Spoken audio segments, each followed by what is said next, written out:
Hala, ang bastos naman itong pusa na to. Tatawid dyan pa sa may ulam. Hey yo, what's up guys? Kanina almusal, mga ilang oras nang lumipas, tanghalian naman. Ay, kain naman tayo. Pansin nyo, ito pa rin suot ko, di ba? Walang palit-palit yan. Dumikit na sa balat. Gago! Hindi, mamaya maliligo naman tayo mamaya. Kasi sobrang busy kaya hindi na naharap maligo. Mamaya maliligo tayo.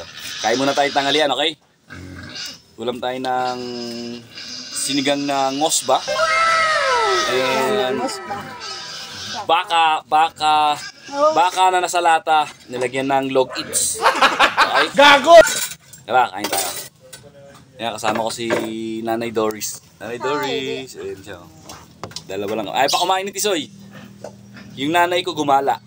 So, bahala sila, gutom na kami. Kami muna kakain.